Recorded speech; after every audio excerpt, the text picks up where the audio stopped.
Imagine buying a bike for rupees 1 lakh.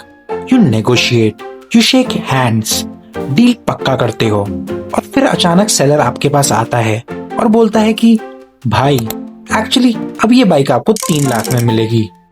तो आपका reaction क्या होगा? अबे साले। ऑब्वियसली गुस्सा आएगा, आपको बिट्रेयल सा फील होगा। वेल, ऐसा ही कुछ इंडिया के एक बहुत बड़े डिफेंस डील में डिस्कस हो रहा है between GE aerospace and HAL regarding F414 jet engine के। और अगर हेडलाइंस देखें तो ऐसा लगता है जैसे इंडिया को एकदम रिप ऑफ किया जा रहा है बाय अमेरिका, लेकिन पूरी कहानी थोड़ी अलग है। तो पहले समझते हैं कि आखिर F414 इंजन है क्या और इंडिया को इसकी क्यों जरूरत है। आइए देखते हैं, मजा आएगा। India 2 massive fighter jet programs बना रहा है। एक है तेजस MK2 जो कि एग्जिस्टिंग तेजस का पावरफुल अपग्रेडेड वर्जन है, और दूसरा है AMCA जिसे AMCA भी बोलते हैं, इंडिया का अपना 5th जनरेशन स्टेल्थ एयरक्राफ्ट। दोनों प्रोग्राम्स एक कॉमन इंजन के अराउंड डिजाइन किए गए हैं जो कि है GE का F414 इंजन। ये वही इंजन है जो अमेरिका अपने F/A-18 सुपर हॉर्नेट में लगाता है, जो कि एक प्रूवन टेक्नोलॉजी है और साथ ही साथ रिलायबल और पावरफुल भी है।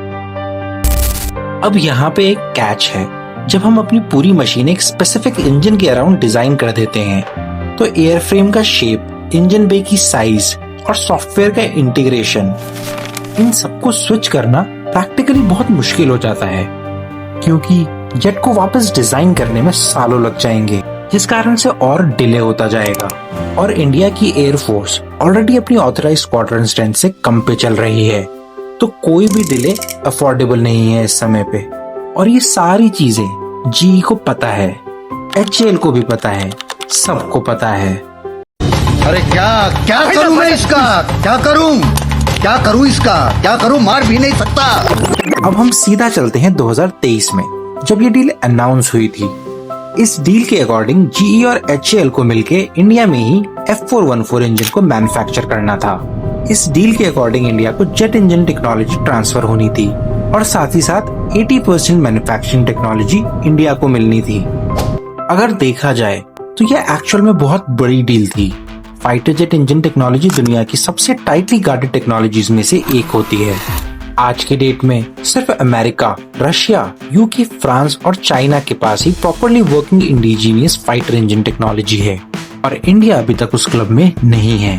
तो जब 80% टेक्नोलॉजी ट्रांसफर की न्यूज बाहर आई, बहुत लोग जेन्युइनली एक्साइटेड थे। लगा था कि इंडिया एक रियल शॉर्टकट ले रहा है लेजिटिमेटली। और फिर जून 2026 की खबरें आने लग गई। India's ambitious deal with the United States for the GE F414 engine. The F414 engine meant with negotiations over the GE F414 engine.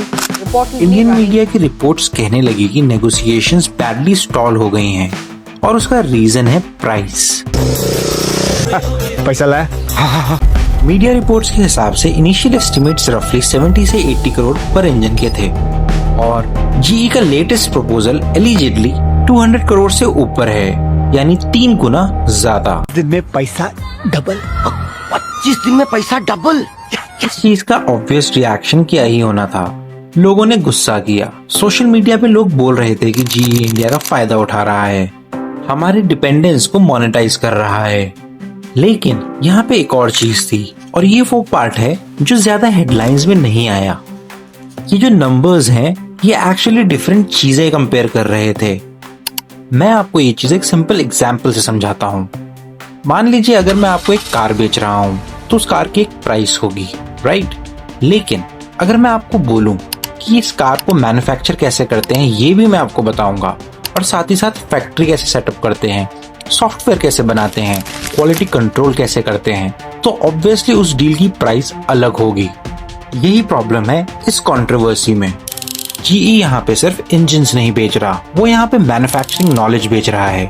Decades of research and development, intellectual property rights, tooling, licensing rights, ये सारी चीजें एक package के साथ आ रही हैं इस engine के साथ। और जब हम इस पूरे पैकेज की वैल्यू को इंजन काउंट से डिवाइड करते हैं तो एक आर्टिफिशियली इन्फ्लेटेड पर इंजन प्राइस निकलती है, वो रियल यूनिट कॉस्ट नहीं होती।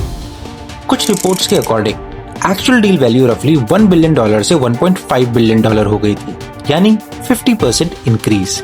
मेनली टेक्नोलॉजी ट्रांसफर कंपोनेंट की वजह से ये 300% नहीं बल्कि 50% इंक्रीज हुआ। तो क्या मीडिया गलत थी? पूरी तरह तो नहीं, बट क्या हेडलाइंस मिसलीडिंग थे? तो इसका जवाब होगा हाँ। कौन है ये लोग? कहां से आते हैं ये? अब मैं आपको दोनों साइड का फेयर केस सुनाता हूँ। चलो भाई देखो अब मैं क्या करता हूँ। सबसे पहले बात करते हैं इंडिया के पर्सपेक्टिव से।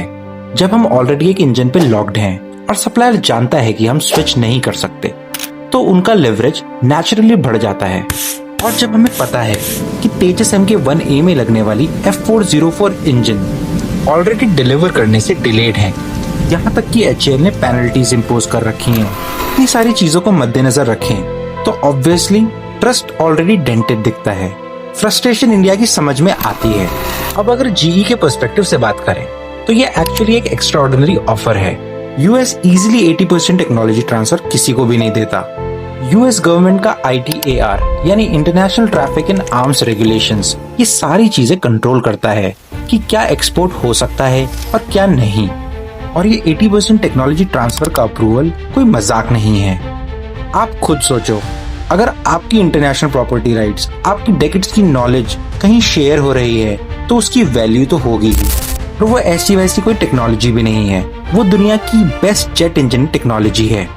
लेकिन इन सबसे ऊपर एक बहुत बड़ी बात है, और वो बात एक्चुअली थोड़ी सी अनकंफर्टेबल है। बात तो क्या, वो एक क्वेश्चन है। आखिर इंडिया के पास अपना फाइटर इंजन क्यों नहीं है? Good question, you are a good question. Kaveri program 1989 में स्टार्ट हुआ। 35 साल, बिलियंस ऑफ रुपीज, कई जनरेशन ऑफ इंजीनियर्स निकल गए और वो इंजन अभी तक किसी फाइटर जेट में नहीं है।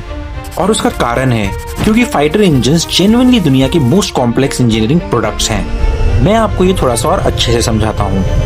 टरबाइन ब्लेड्स जो कि 1700 डिग्री सेल्सियस पे काम करती हैं, स्टील के मेल्टिंग पॉइंट से भी ज्यादा, और फिर भी स्ट्रक्चरल इंटीग्रिटी मेंटेन करती है। सिर्फ मटेरियल साइंस नहीं बल्कि फ्लूइड डायनामिक्स, थर्मोडायनामिक्स, सॉफ्टवेयर और डेकेड्स ऑफ इंस्टीट्यूशनल नॉलेज चाहिए। आप इस चीज को इस तरीके से भी समझ सकते हैं। For example, buying a gaming PC और डिस्कवर करना कि कूलिंग सिस्टम्स, ऑपरेटिंग सिस्टम और ड्राइवर्स सब अलग अलग टेक्नोलॉजी है। और अगर हम इन सबको कंबाइन करें और अलग अलग इन चीज को बनाना सीखें तो ऑब्वियस सी बात है कि वो बहुत ज्यादा एक्सपेंसिव होगा। Now multiply that complexity by a million. China को भी इतने रिसोर्सेज के साथ डेकेड्स लगे अपना खुद का इंडिजीनियस इंजन बनाने में, और उनके इंडिजीनियस इंजन्स अभी भी वेस्टर्न काउंटर पार्ट से पीछे हैं। इससे आपको ये तो समझ में आ गया होगा कि ये कोई क्विक फिक्स वाली प्रॉब्लम नहीं है। तो इस कंट्रोवर्सी का कंक्लूजन क्या है? ऑनेस्टली नेगोशिएशन स्टॉल्ड हैं, ये तो कंफर्म है। प्राइसिंग डिस्प्यूट है, ये भी कंफर्म है। लेकिन 3 गुना ओवरचार्ज वाली हेडलाइन वो पूरी पिक्चर नहीं है। असली स्टोरी ये नहीं है कि GE ने प्राइस बढ़ाई या नहीं।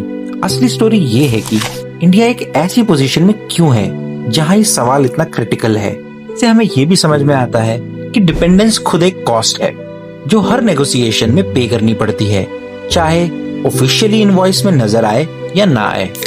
जिस दिन इंडिया के पास अपना प्रूवन फाइटर इंजन होगा, उस दिन इंडिया कोई भी नेगोशिएशन में ट्रूली इक्वल फुटिंग पे होगा। वो दिन ही असली एरोस्पेस इंडिपेंडेंस होगी। सोच के देखो। ये वीडियो यहीं पे खत्म होती है। अगर आपको ये वीडियो पसंद आई हो तो प्लीज लाइक, शेयर और सब्सक्राइब जरूर करें। मैं मिलता हूँ आपको अगले वीडियो में।